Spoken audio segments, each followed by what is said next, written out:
They had lost their homeland, but not their sea. In the spring of 1940, as Norway fell under German occupation, its scattered sailors and naval crews faced a choice that would define their war: fade into the background of a conquered nation, or fight on across oceans that promised only darkness, ice, and silence. Their decision to continue the struggle from exile would anchor one of the most dangerous supply lines of the Second World War. When German forces struck on the 9th of April 1940, Norway's coastline became a battleground. Amid the confusion, Norwegian naval units and merchant ships received hurried orders to flee northward, then west. Some escaped under fire, others slipped into the fog ahead of advancing patrols. By June, dozens of vessels had reached British ports, carrying crews who had not only lost their bases and families, but also any certainty about the war's direction. Yet in exile, a new responsibility took shape. The Allies needed ships, tankers, trawlers, whalers, coastal escorts, and Norway's merchant fleet, one of the world's largest per capita, suddenly became indispensable. In London, the Norwegian government in exile formed Nortraship, a sprawling and improvised administrative network tasked with managing hundreds of vessels scattered across the globe. Many of these ships, from agile whaling craft to sturdy merchant freighters, were soon earmarked for northern voyages. The Arctic, once familiar to Norwegian fishermen and whalers, was about to become a supply artery to the Soviet Union, an artery exposed to U-boats, bombers, and seas that could defeat a ship without firing a shot. By the summer of 1941, as Germany launched Operation Barbarossa, the need for aid to the Soviet front became critical. British planners selected Iceland and northern Scotland as staging points for a route to Murmansk and Arkhangelsk. This path, skirting the Norwegian coast and crossing the Barents Sea, promised hazards unmatched elsewhere on Earth.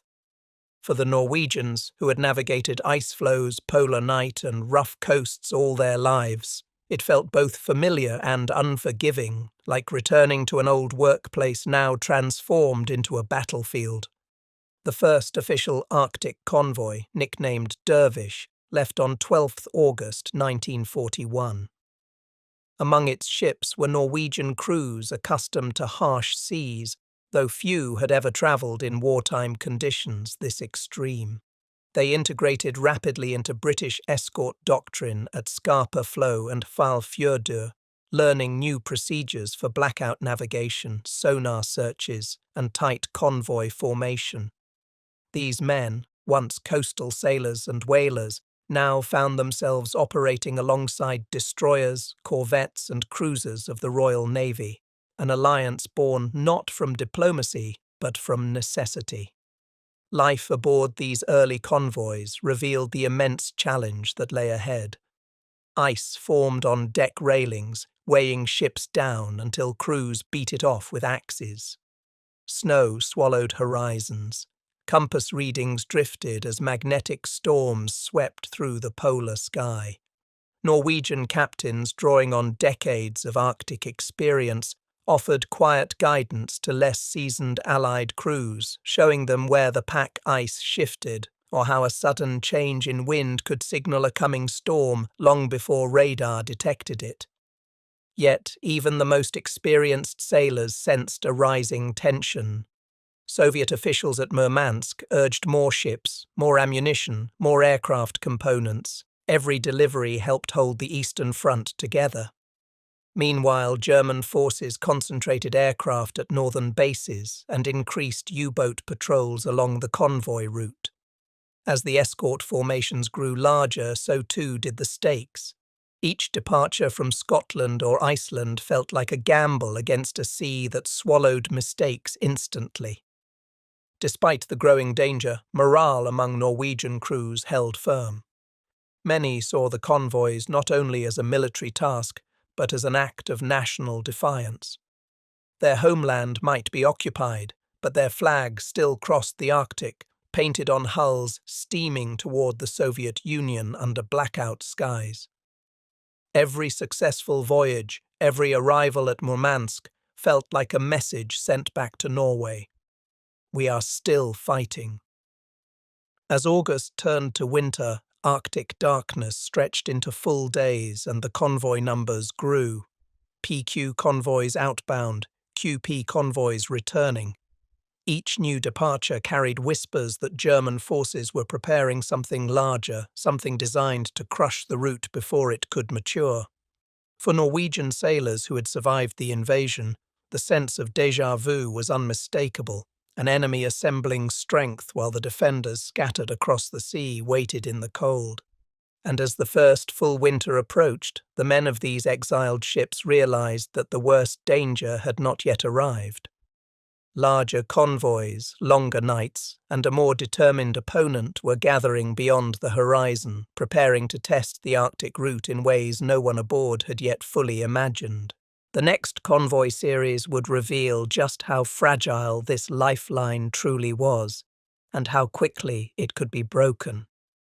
Before the enemy ever appeared, the Arctic itself rose as the first and most faithful threat. In the winter of 1941–42, ships entering the Barents Sea felt as if they were crossing into a world stripped of colour and sound, a place where ice coated every railing, every gun barrel, every face, slowly turning steel into something heavier, stranger, and dangerously unstable. The convoys that climbed north from Iceland and Scotland had trained for cold, but nothing prepared them for the speed with which Arctic frost reshaped a ship. Norwegian sailors, many of whom had once hunted whales in these same latitudes, recognized the signs faster than most. Ice was not a decoration, it was ballast, creeping along the superstructure until a destroyer or merchantman risked rolling on its side. Men hacked it away with axes, steam hoses, and bare hands when gear froze solid. Every strike of metal against ice echoed across an ocean where sound carried unnaturally far. The darkness was total. For weeks at a time, the sun never rose above the horizon, leaving crews to navigate by faint stars, flickering compasses, and the narrow beams that escorts dared not use for long. Blackout discipline was absolute. Even a misplaced torchlight could betray the convoy's position to a U-boat lurking somewhere in the ink-black water below. Norwegian captains, used to navigating dim polar nights during whaling seasons, stepped naturally into leadership roles within mixed Allied columns. Their judgment, when to zigzag, when to slow engines, when to trust radar over instinct, saved more than a few vessels from drifting off course. Yet even their experience could not tame the Arctic's strange distortions. Radar sets sometimes behaved unpredictably in the cold, returning ghost echoes or losing contact entirely. Aztec sonar, vital for detecting submarines, struggled in layers of frigid water where temperature gradients bent sound in unexpected ways. Radio operators fought ionospheric interference that turned messages into indecipherable static. The crews pressed on, knowing that silence did not mean safety. It meant that the sea itself might be masking the approach of something worse. It was often during these long, cold silences that the tension rose. Lookouts strained their eyes across the white void for silhouettes, periscopes, conning towers, perverse shapes half swallowed by mist. U-boat captains understood the Arctic's rhythms too, using drifting ice and low cloud cover as camouflage. Wolfpacks shadowed the convoys for days, sometimes closing in so gradually that no one aboard realized the danger until the first torpedo detonated beneath a hull. Survivors later recalled the fear that came not from the explosions, but from the gaps that followed, a missing ship, a gap in the convoy's line where smoke still drifted upward. Rescue attempts in these conditions were brutal. Men who fell into the water had minutes, sometimes less, before the cold robbed them of breath. But Norwegian and British escorts did turn back when they could, lowering scrambling nets and lifeboats into seas that seemed determined to crush them. Many of those pulled aboard owed their survival to sailors who risked frostbite and exposure for strangers whose names they would never know. Food was rationed carefully. Hot meals were rare, and drinking water sometimes froze in its containers. Crews developed rituals to stay sane, shared songs, short letters written during rare quiet spells. The small comfort of a steaming mug passed between numb hands. On some ships, the mix of nationalities, Norwegian, British, Soviet liaison officers and others, led to improbable friendships formed in the dim glow of mess decks, rattling with every wave. These moments were brief refuges from the tension building outside. By early 1942, morale was strained across the fleet. Even hardened Arctic sailors admitted quietly that the sea felt alive, shifting from ally to enemy in a heartbeat. Some spoke of strange lights in the sky, auroras rippling like banners across the darkness, moments of beauty that could not outweigh the pressure of constant alertness. The convoys were growing larger, the cargo more vital, and the German response more organized. Pilots from Luftwaffe torpedo bomber groups trained specifically for Arctic attack runs, their aircraft now operating from reinforced bases in northern Norway. U-boats, too, were reorganizing into coordinated strike units designed to overwhelm escorts by sheer persistence. Among the Norwegian crews, a quiet awareness spread. The convoys were no longer experimental routes but lifelines, and lifelines attract hunters. Lookouts reported periscope sightings with increasing frequency.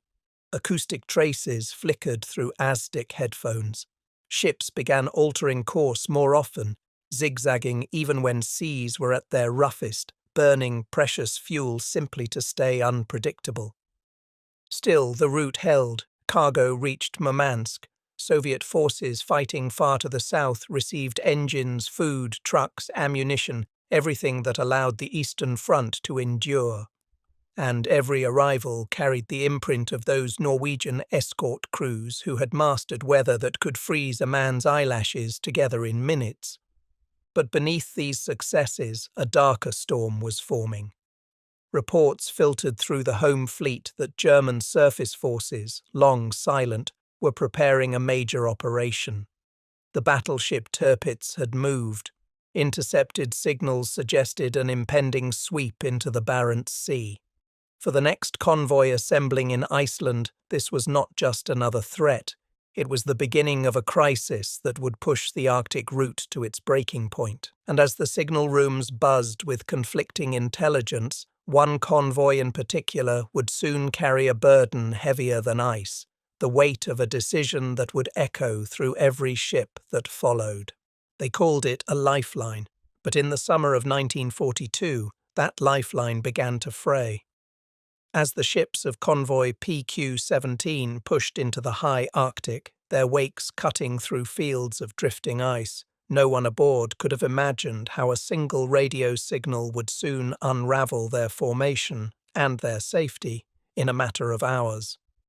By late June, the convoy had already endured the familiar enemies of the route, fog so thick it muted the horizon, bursts of midnight sun that made every ship painfully exposed, and the faint but persistent knowledge that German reconnaissance aircraft were somewhere above the cloud cover. The men on the Norwegian freighters knew these patterns too well, having crewed earlier PQ convoys, but PQ-17 was different. Intelligence summaries passed quietly among escort captains warned of a German surface attack group, what many feared might be the battleship Tirpitz, supported by cruisers and destroyers. If even part of that formation broke through, the convoy's thin screen of escorts would stand little chance. The ships steamed on, holding tight formation. Norwegian captains, many with polar experience from pre-war whaling voyages, read the weather signs with practiced eyes. Smooth ice on deck meant heavier accretion was on the way. Strange swells suggested shifting pressure ridges beneath the surface. Yet even these familiar dangers did little to distract from the growing sense of being hunted. Radio operators intercepted fragments of German transmissions, too vague to decode but close enough to unsettle watch crews. Somewhere out in that grey expanse, submarines were gathering. On the 4th of July, the tension that had been building for days shifted into a sharper register. Reports, some confirmed, some merely feared, reached Allied command that Tirpitz had put to sea. Hours later, the message that would pass into naval infamy was transmitted, the order for PQ-17 to scatter. The escorting warships were told to withdraw and prepare to intercept the supposed German surface force.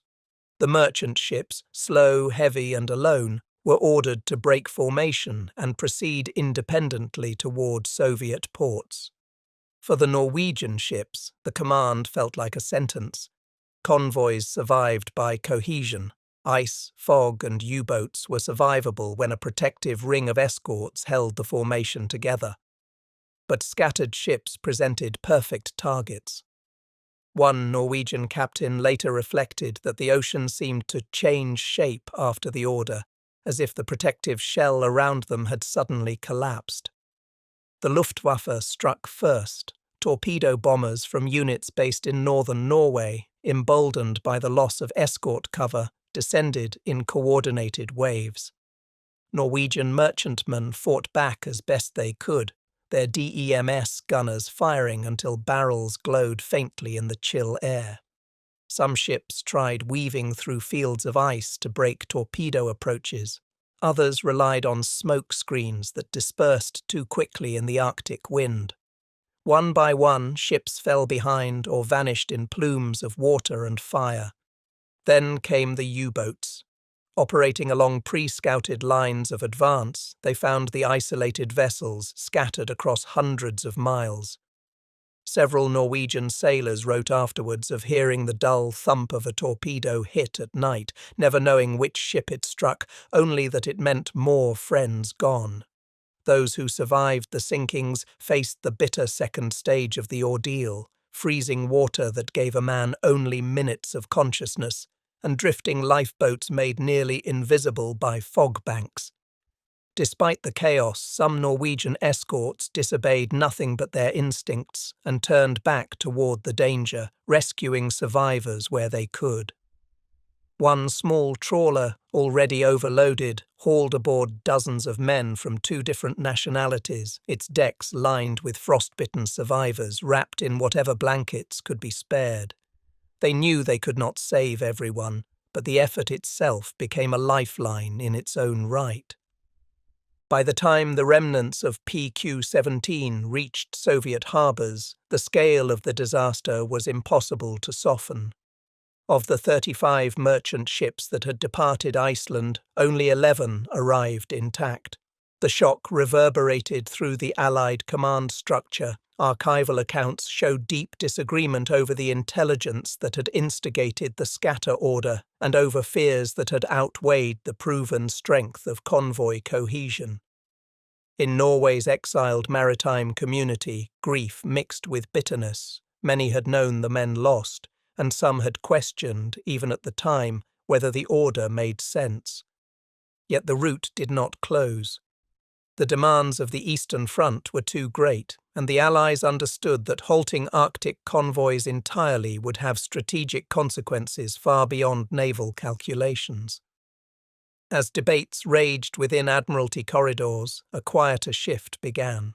New escort strategies, new command arrangements, and a sharper reliance on the seasoned seamanship of Norwegian and British crews who had learned the Arctic's patterns by heart. The disaster of PQ-17 cast a long shadow, but it also sparked the reassessment that the convoy system desperately needed. And as plans for the winter convoys took shape, a different battle, one fought not by retreat but by resistance, was about to unfold in the Barents Sea. The year is drawing to a close, and the Arctic is at its darkest. In the last week of December 1942, as much of Europe marks the turn of the year in blackout and ration lines, a small convoy ploughs through the Barents Sea, its decks crusted with ice, its men staring into a night that never really lifts. JW-51B is not a spectacular armada, just another string of merchant hulls laden with tanks, aircraft, ammunition and food for the Soviet Union. But around these slow, grey ships, something new is taking shape. An escort screen that believes the Arctic route can do more than endure. It can fight back. The lessons of PQ-17 hang over every decision. No one has forgotten what happens when a convoy is scattered and left to fend for itself. In the months since that disaster, British and Norwegian officers have pored over reports, interrogated survivors, and redrawn the way convoys are defended. The idea now is simple but radical for these waters. Keep the convoy together, keep the escorts close, and if the enemy comes, hold your nerve and shield the merchantmen at all costs. Around JW-51B, destroyers weave in a constant dance, maintaining a living wall of steel and noise, while a more distant cover force lurks over the horizon, ready to intervene if a German surface squadron appears. Among the escort crews are Norwegian sailors who, just 2 years earlier, served in a fleet scattered by invasion. They now work under British command, but the sea they face is familiar. Many of them grew up on the harsh coasts of northern Norway, where sudden squalls and treacherous rocks trained a habit of patience and quick judgment.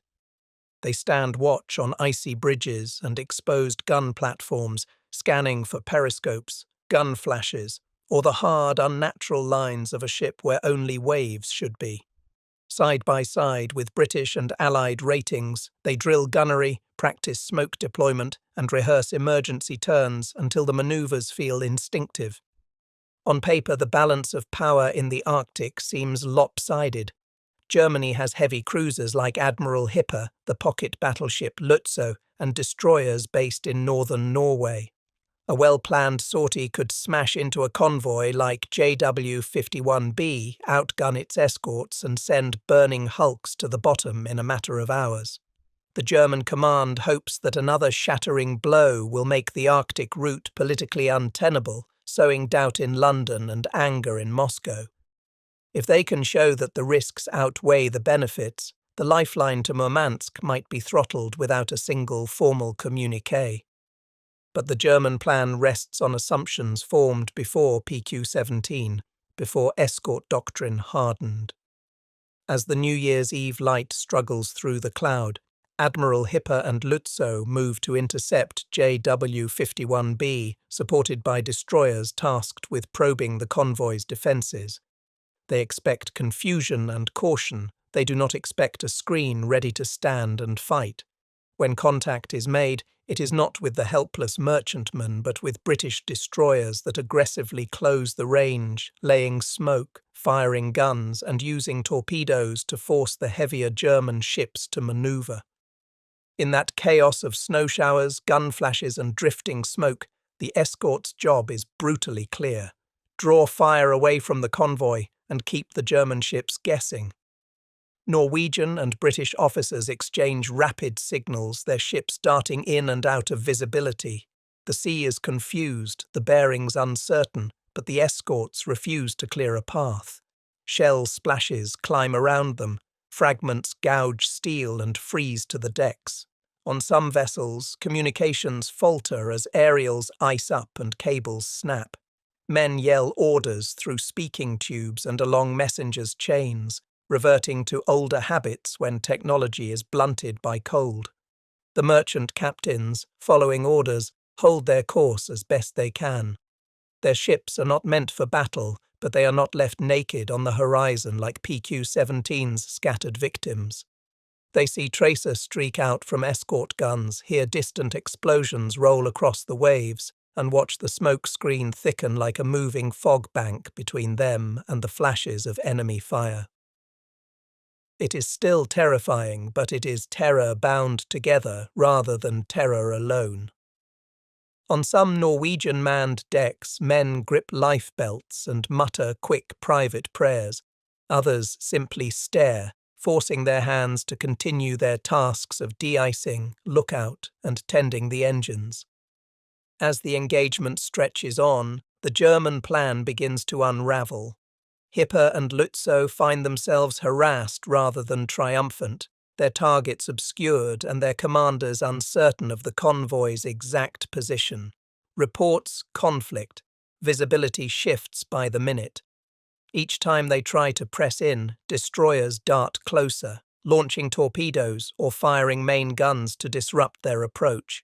The risk of blundering into a concentrated torpedo attack or into the path of the distant home fleet cover weighs on German decisions.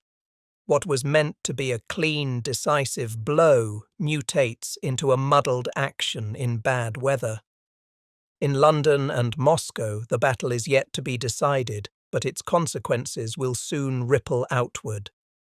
When the smoke clears and the shooting stops, not a single merchant ship from JW-51B has been sunk. The escorts have taken damage, some have suffered casualties and limped away with scarred hulls and wounded men. But the convoy itself survives, an intact line of cargo ploughing on toward the Soviet north. In the Arctic, survival is its own form of victory, and this time it belongs to the defenders. News of the action travels quickly through naval channels. For the men at sea, the first reaction is often simple relief. Only later, as at-sea reports reach higher commands, does the wider meaning emerge. Hitler, upon hearing that heavy ships have engaged and yet allowed a convoy to pass unbroken, reacts with fury. His rage triggers a chain of command changes within the Kriegsmarine, denying the future use of surface units in the Arctic. In effect, the German heavy ships that once loomed so large in Allied fears are pushed to the margins, their freedom of action sharply reduced. For Norwegian sailors in exile, the battle is more than a tactical victory. It is proof that their hard-won Arctic seamanship, combined with new convoy tactics, can blunt even the most formidable threats. It offers a quiet rebuttal to the despair of 1940 and the horror of PQ-17, showing that the route to Murmansk is not simply a corridor of sacrifice, but a battlefield where learning and resolve can tilt the odds. The sea is no kinder than before, the U-boats no fewer, but something has changed. The feeling that the Arctic convoys must always fight from a position of weakness begins to ebb. Yet the Barents Sea does not become safe overnight. Beneath its rolling grey surface, submarines still prowl, listening for the distant thrum of propellers. Above, whenever the weather allows, aircraft search for the dark shapes of ships against the ice-streaked water. As JW-51B pushes on and other convoys form behind it, the men who stood watch through the battle return to their routines, chipping ice, scanning horizons, and trying to snatch sleep in cramped, cold cabins. The threat from German surface raiders has been checked, but a different, more invisible pressure is already gathering around the convoys that follow, waiting to test the endurance of those who sail them night after night. The Arctic route was held together not only by admirals, plans, and convoy codes, but by men who lived hour to hour on freezing decks, fighting cold as fiercely as they fought the enemy. Their world was measured in watch rotations, in the scrape of ice against steel, in the quiet dread of engines slowing at the wrong moment. By 1943, the convoys had settled into a grim rhythm, and Norwegian sailors, merchant, naval, and gunners assigned to defensively equipped merchant ships, became some of its most weathered veterans. Each day began long before the sun rose, because in midwinter it never truly did. Crews stepped onto decks already coated with ice, their boots sliding across frozen rails as the ship heaved under them. Ice accretion could grow so thick that a vessel risked capsizing from its own weight. Men chipped at it with axes and shovels, hour after hour, knowing that if they stopped, the sea would simply claim them. Norwegian officers, many of whom had once worked whaling voyages in Arctic waters, taught others how to read the forming crusts on rigging and how to sense a dangerous list before it became fatal. Their seamanship, earned before the war in hunts along the polar drift, quietly saved ships as surely as any escort. Below deck, the routine was no less draining. Watch systems rotated in exhausting cycles, often 4 hours on and 4 hours off, leaving little space for rest. Cabins were damp, clothing rarely dried, and food, when it arrived, came as reheated tins or hard biscuits softened in tea. Merchant sailors joked grimly that the only warm place on the ship was the engine room, and only because it was where you died if a torpedo struck. Across letters later preserved in archives, Norwegians wrote about the endless cold that crept into gloves, seized lungs, and left hands shaking so badly that operating a gun became an act of willpower alone. Those guns, crewed by Norwegians even on foreign-flagged vessels, were vital. Defensively equipped merchant ships, or DEMs, placed trained gunners on tramp steamers, tankers, and cargo hauliers. Many of these gunners were barely out of their teens, drawn from exile camps in Britain or from surviving ships after earlier sinkings. They stood by 20mm Oerlikons or 4-inch stern guns, staring into snowstorms so dense that planes appeared only seconds before attack.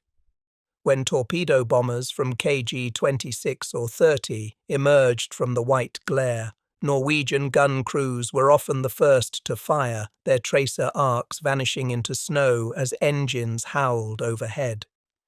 The dangers were constant and losses mounted. Norwegian merchant casualties became among the highest proportionally of any allied nation. Estimates vary slightly, but archival calculations suggest that roughly 3,600 Norwegian sailors were killed across all theatres, many in the Arctic, where sinkings left men in waters cold enough to kill in minutes. Survivors later recalled that rescue depended on both luck and proximity. The nearest escort had to spot the flames, fight off attackers, and risk stopping in a submarine zone long enough to bring freezing men aboard. On some convoys, Norwegian trawlers and whaler conversions performed these rescues with stubborn courage, edging toward burning wrecks despite ammunition cooking off in the heat. Life aboard created small rituals of survival. Crews invented songs, carved initials into mess tables, traded wool socks between watches, and kept old superstitions alive. Many believed that a ship's cat brought protection, though few animals endured the climate for long. Others found strength in their mixed company: British stokers, Canadian radiomen, Soviet liaison officers, and Norwegian crews learning each other's slang, humour, and fears. It was a multinational world shaped not by politics, but by the simple need to trust the person holding the wheel beside you. Women were a rare but significant presence. A small number served as telegraphists or shipboard clerks within the Norwegian merchant fleet, enduring the same cold, blackout discipline and danger as the men. Their accounts describe the tension of listening to coded distress messages while knowing that their own ship might be next.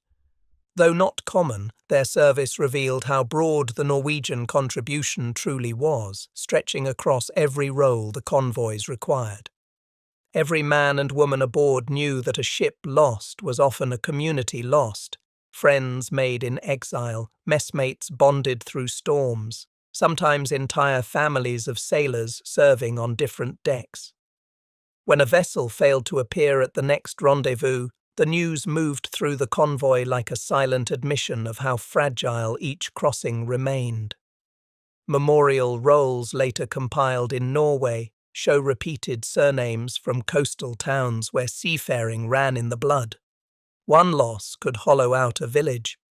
And yet, despite the strain, the Norwegian presence never thinned. New crews arrived from training stations in Britain. Others came from the Shetland bus network or from liberated pockets of northern Norway. Their determination was both practical and symbolic. Every ship that kept the Arctic route alive was an act of defiance against the occupation of their homeland. By 1944, the threat from German airfields near Kirkenes and Banach began to fade as the Luftwaffe lost fuel and pilots. But the U-boat packs pushed farther into the Arctic, adapting their tactics and waiting in deep, frigid waters where sonar faltered. For the Norwegian escorts and merchant sailors who had already survived years of peril, this shift brought no relief, only the sense that the sea itself still had its own price to exact. And as the convoys prepared for another winter crossing, a new quiet settled on the route, a deceptive calm that hinted at the war's approaching end, yet carried dangers as real as any before. By late 1944, the Arctic felt changed, quieter on the surface, but still charged with danger. A strange tension settled over the route, as if the sea itself were holding its breath while the war closed in around it. For the Norwegian escorts who had survived since the earliest PQ convoys, this silence was not comforting. In the Arctic, it quite often meant something was waiting. The first signs of the shift came from the air. Luftwaffe torpedo groups that once launched relentless attacks from northern Norway now struggled to fly at all. Fuel shortages grounded entire wings, and Soviet advances forced German units to abandon bases they had depended on since 1941. Crews sailing toward Murmansk noticed the absence immediately, not because they felt safer, but because the sudden lack of enemy aircraft felt unnatural. Some British destroyer officers later recalled that the most unnerving thing about 1944 was how empty the skies seemed. Yet beneath that quiet, the German submarine fleet continued to hunt. U-boats operating from Narvik and the fjords farther south moved northward to fill the gap left by the Luftwaffe.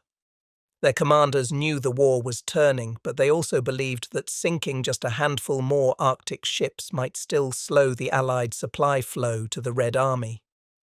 Norwegian escorts, many of them former whaling captains, used every skill they had learned over years of polar work, reading ice flows, anticipating fog patterns, listening for the faint distortions of propellers through hull plating. ASTIC improved throughout 1944, and the addition of centimetric radar gave escorts a new advantage, but U-boats remained patient predators. Even a single torpedo in the Barents Sea could doom an entire ship within minutes. As the Soviet Northern Fleet pushed westward into northern Norway, the geography of the front changed again. The liberation of Kirkenes in October 1944 opened a new chapter in the Allies' Arctic struggle. For Norwegian sailors, hearing that parts of their homeland were finally freed carried a weight few outside the occupation could truly understand. Some of the men on the convoys had not seen Norway since 1940. Others had family somewhere behind German lines. The approach to the Kola Inlet now felt symbolic, each safe arrival reinforcing that the lifeline they fought to keep open was helping drive the enemy out of their country. Convoys JW-63 and JW-64 demonstrated just how refined the Arctic escort system had become. Coordination between British destroyers, Canadian corvettes, and Norwegian escorts was smoother, faster, and almost instinctive. Radar operators swept the seas in overlapping arcs. HF/DF teams triangulated U-boat radio calls within minutes. Norwegian gunners on defensively equipped merchant ships had learned to hit back with calm accuracy, even in storms strong enough to ice over gun shields. The convoys moved like compact, disciplined bodies, tight formations designed to give submarines as few openings as possible. Still, the Arctic refused to let the war end quietly. Storms in early 1945 were fierce even by northern standards, sending ice crashing over bows and forcing crews to chip away thick white armour just to keep vessels upright. Some ships steamed with their rails and ladders frozen solid, their decks slick as glass, visibility near zero.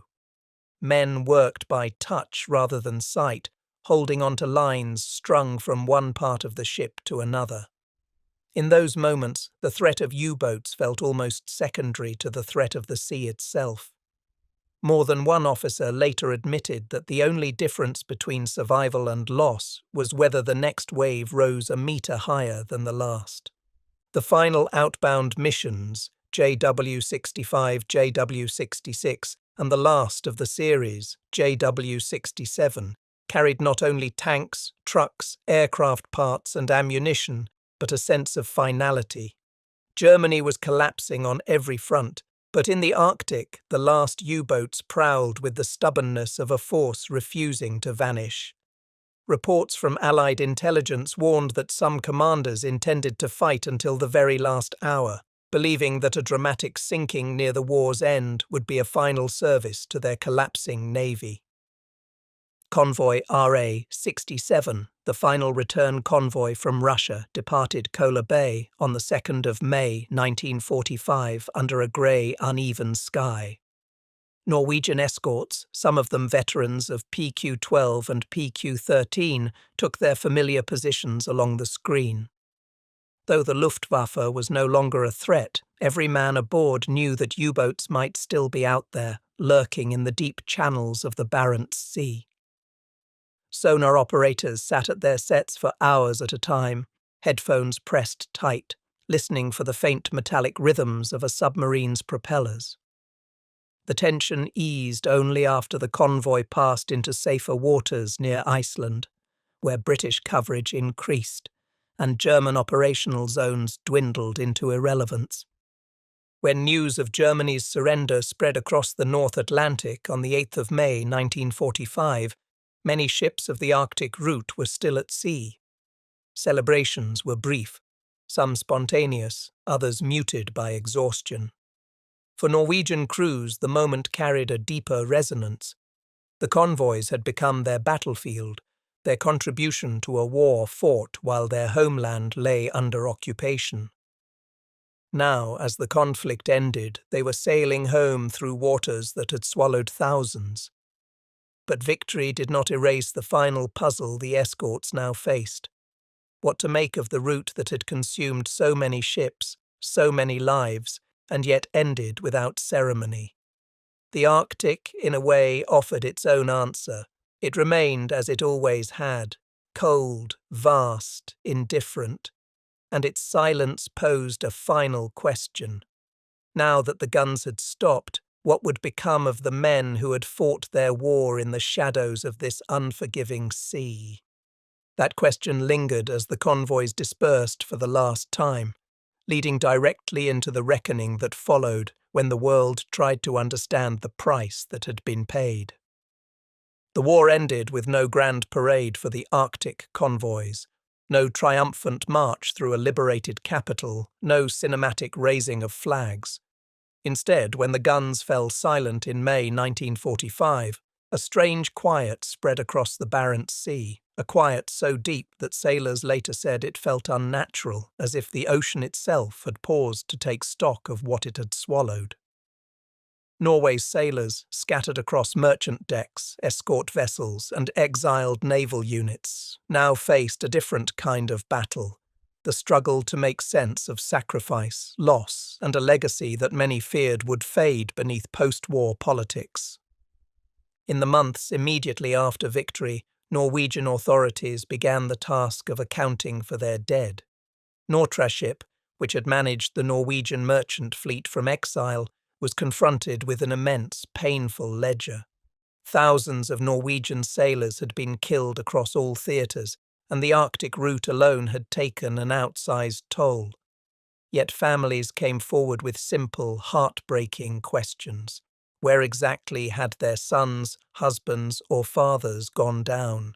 Which convoy? Which night? Which stretch of sea?